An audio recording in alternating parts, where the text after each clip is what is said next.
Good morning. I'm getting ready to feed the animals. There's one of them. You want your food, don't you, Simba? Yeah, he wants his food. Let's go get him some food.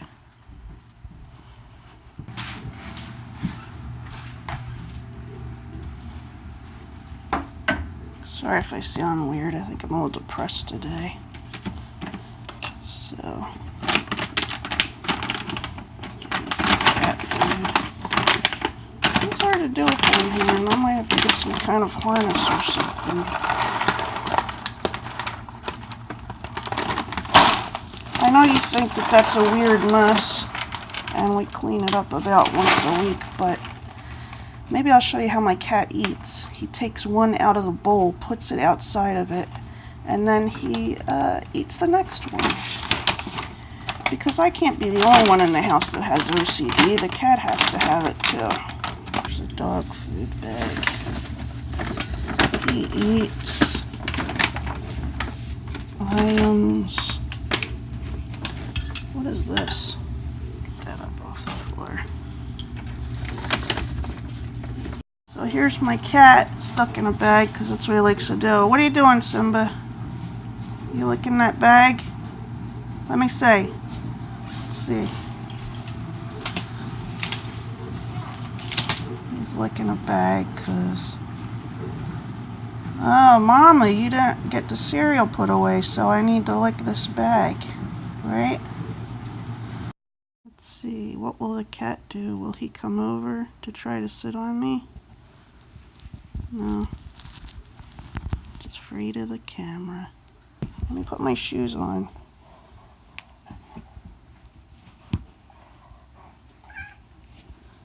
Oh, there goes the cat. He's talking to the dog. They're scheming something. No, maybe they're not. Let me put my shoe on.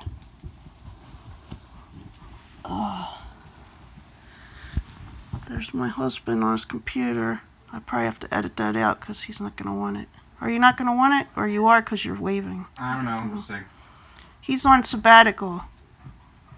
Sabbatical means... It's tough playing solitaire. Plays video games. But I'm managing. Grab my cane.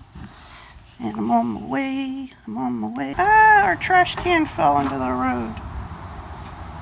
So this is my husband's car. And this is my car. Do, do, do, do, do, do. Get in a car. This is my car. And got to switch hands so I can try to reach the door. I look like a mess this morning. I'm getting ready to take someone to work, my boarder.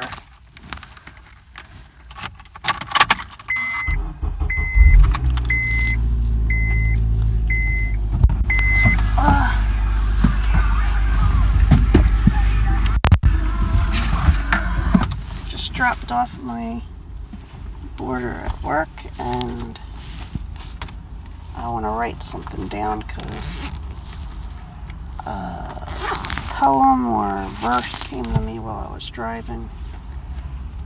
So, where's that little notepad I put in there? There it is. Okay, so this is what it says. I make my mind like pages of a great book, and on those pages I write what I dare not speak. Yeah, I admit it, I'm kind of depressed today, and I don't know why. Maybe this will be my melancholy day. For some reason I'm still singing, so I guess it's not that bad. But let's head home. It's really gray out today, so I don't know how good the light's gonna be. The lighting. Sorry, I had to move the mic a little bit. Let's head home. I don't know, I've been like thinking of weird.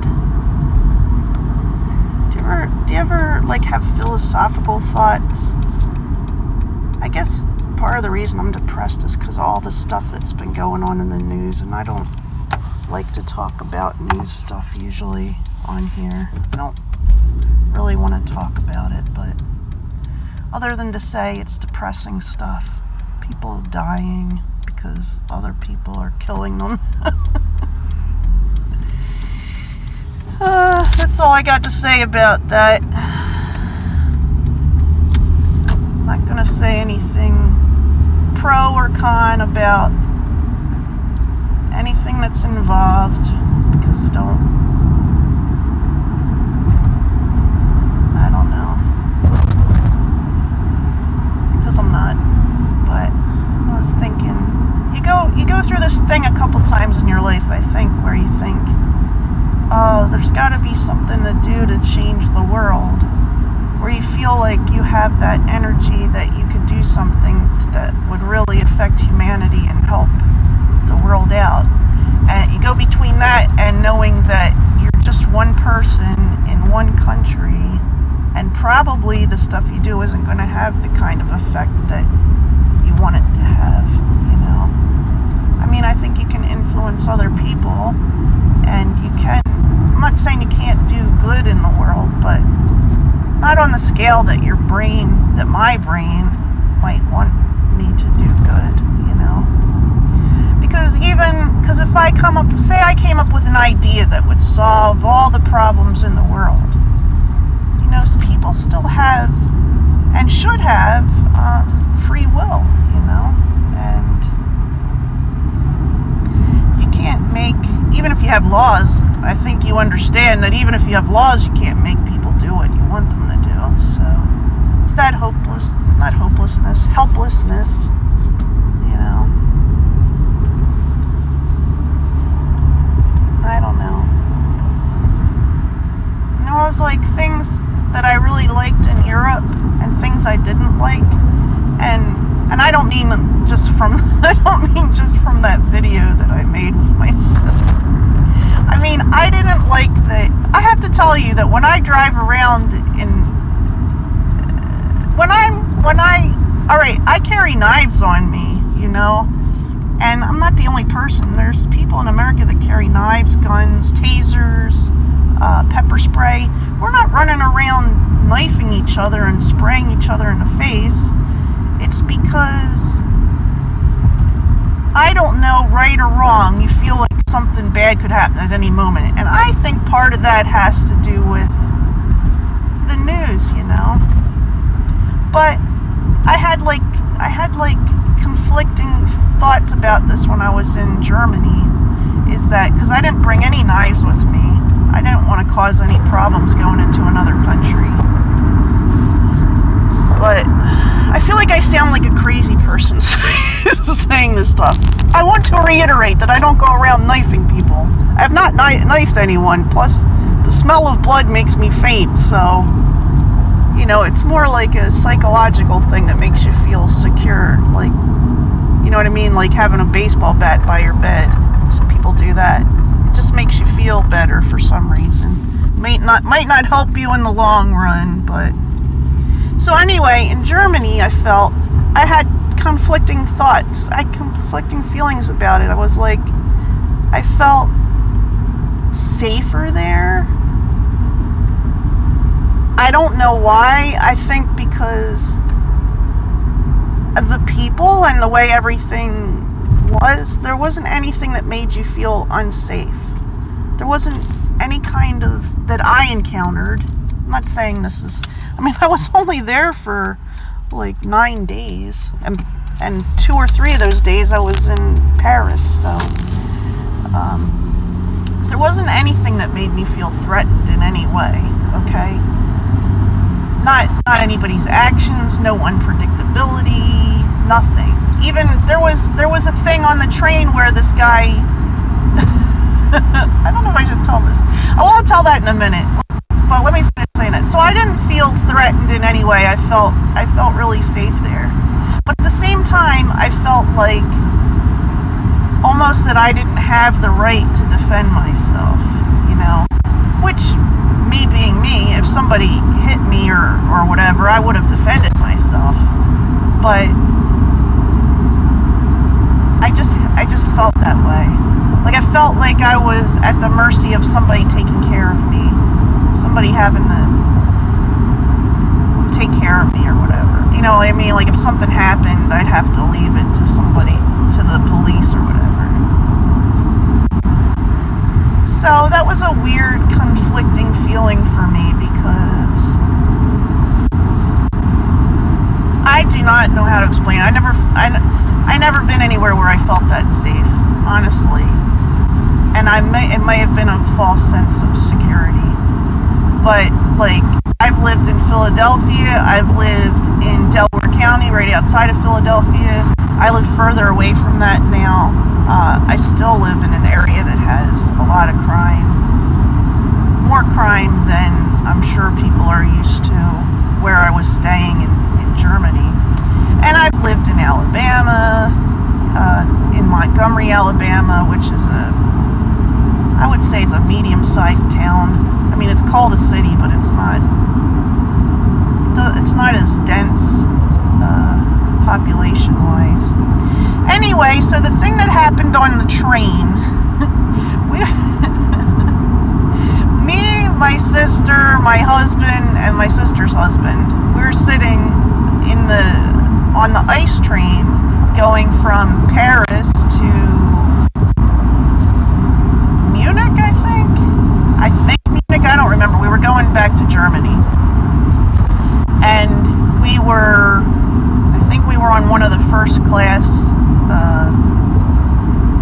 train cars, because that's the tickets purchased.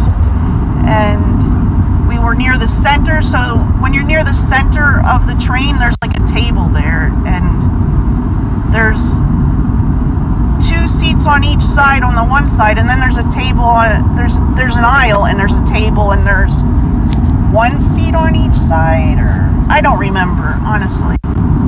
So the 4 of us are sitting at the table, you know, the big table, and on the other side there's a guy sitting by himself, and he looks Middle Eastern. I don't know, he looks Middle Eastern. When he's on the phone, sometimes he speaks German, sometimes he speaks English, and sometimes he speaks it wasn't Arabic, it sounded like Farsi to me.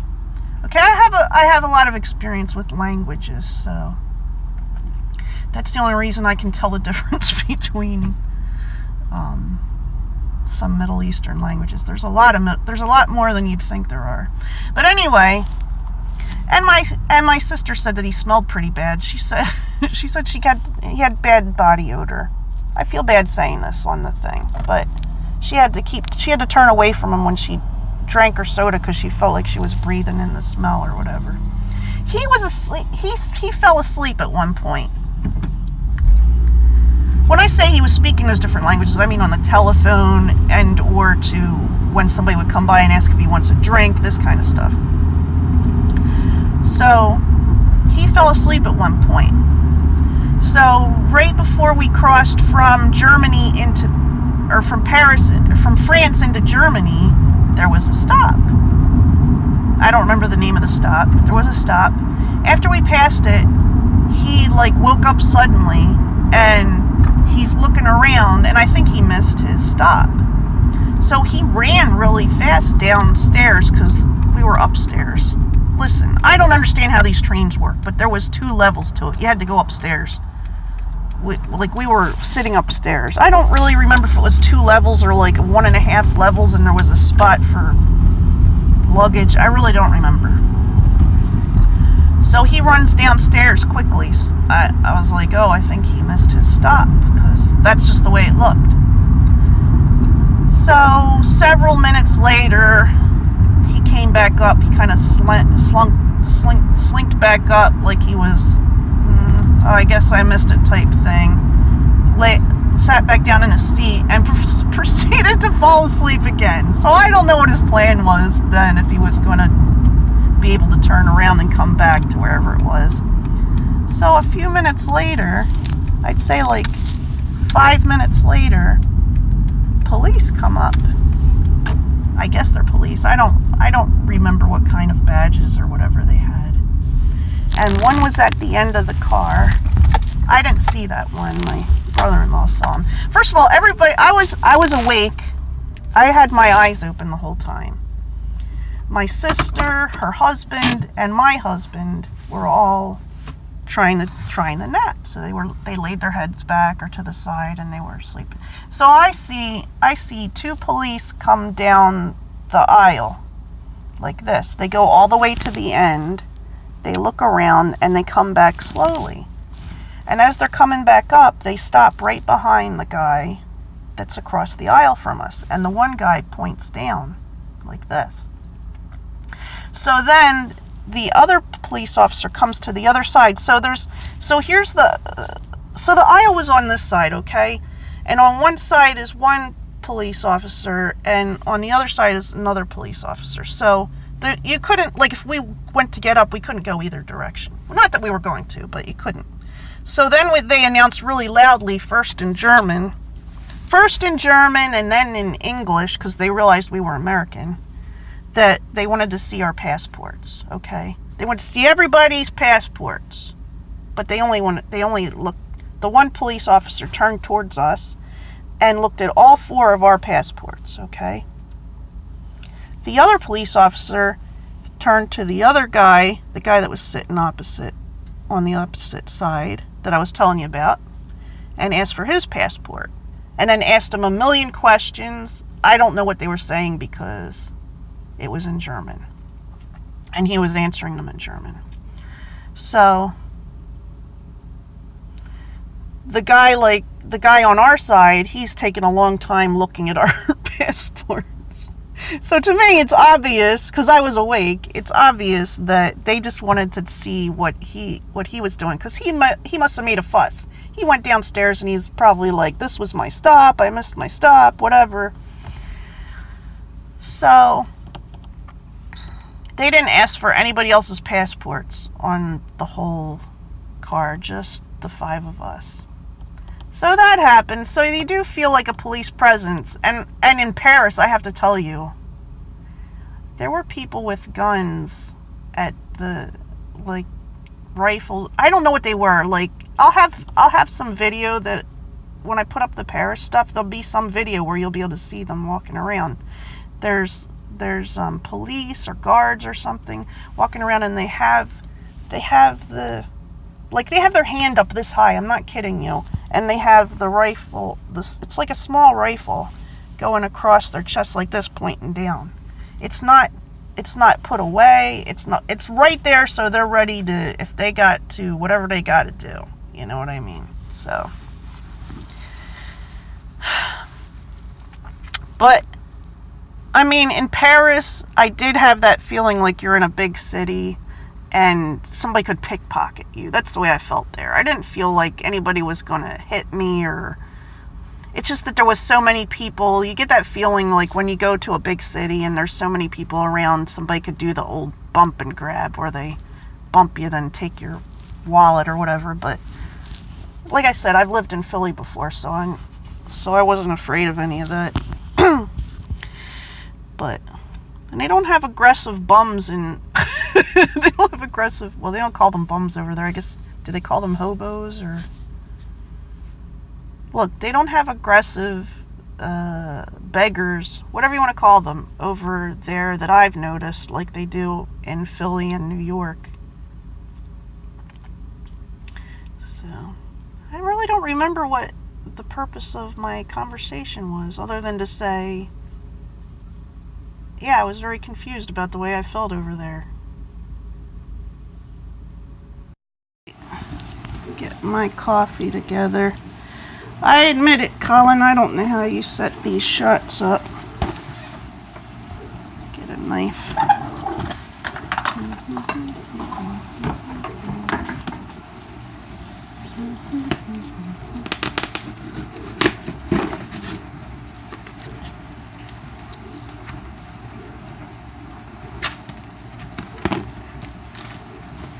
Oh, it opened easier today.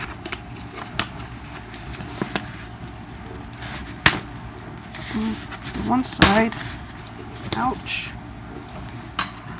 Ouchie, ouchie, if I want. Is this it?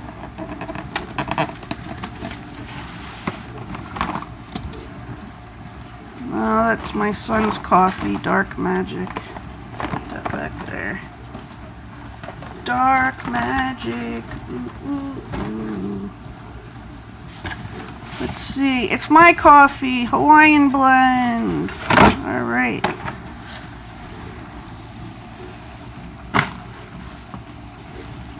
So, let's find a coffee cup to use. We'll use this coffee cup. That used to be my father-in-law's. So,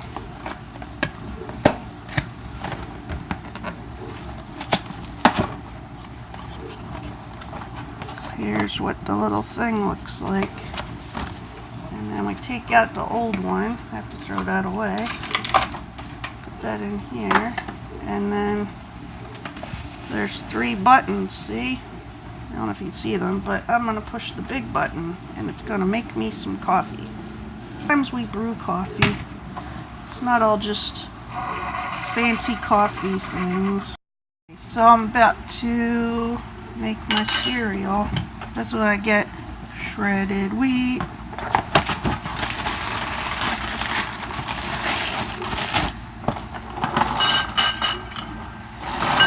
I don't want too much because it doesn't really get all the milk in it if you get too much. So, oh, this banana's getting a little soft, but let's see. This is how I cut my banana with the spoon.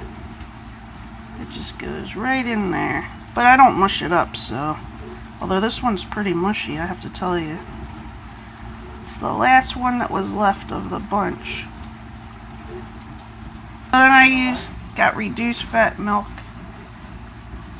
I'm just recording a little bit of things that I do throughout the day. It's not all glamour and videos. Look at that, that's delicious. So I'm gonna sit in the living room, have my cereal and my coffee, and maybe watch some British shows, because that's what I do. Hello again. It's 1:34, and I'm getting ready to take my youngest son to work. It's 1:36. 1:36, whatever. That's my middle son. He's in the car with me. Because my youngest son is always the last one to come out. Well, it's always between my husband and my youngest son. They're both kind of, they might be what we call slow. Somehow there's a knot in my wire. Woo! Anyway. So we're going to drop him off at work, and then me and my middle son might go have some McDonald's. Just because it's a dreary day, and why not? Come on, where's the spaz? Der Spaß. Is it wo ist der Spaß? Der Spaß? Ah, he's finally getting in the car. How long we been waiting here? We're at McDonald's and I'm having the new buttermilk crispy chicken fingers. And I like the hot mustard sauce. See if I can show what it looks like inside. Oh, for goodness sake.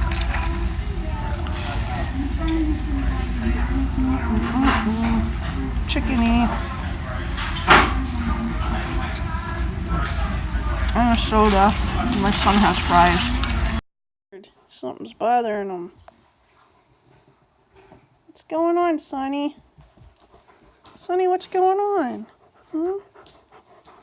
Tell Mama what's going on. Do you hear something? Do you smell something? What is it? What? Hey, what's going on, Bubba? Sonny. It's okay. What? Are you scared? Oh, jeez. He's trying to get in my lap. And look, he's not a small dog. Sonny. Torment. Trying to get on me. Tormentee of choice. He's like almost on my lap now. Sonny, what's going on? What is going on? Are you okay? Come on. Oh my goodness. I'm videoing Animals this. are in pain, they want to be left alone. They don't feel like this when they're not feeling well. No, he's scared or something.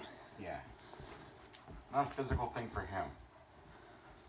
Oh, come on, not again. Hey, Sonny. You think there were thunderstorms or fireworks going on the way he's acting? There's nothing wrong, Baba. There's nothing wrong. There's nothing. Okay. It's okay, baby. It's okay. Hey, everybody. It's Thursday afternoon. I mean, it's after 5 right now, and it's still gray outside. But maybe it'll start cooling down for autumn soon. I just did a short video for that group I told you about before. It's called Creative Go. Curt Worrell is running it. So if you're interested in that, it's a thing to like support each other and try to, I mean, I might be summing this up the wrong way, but to try to train ourselves to let go of our inner critic and be more creative. Let our creativity flow with our videos and editing techniques and stuff. Well, although right now we're doing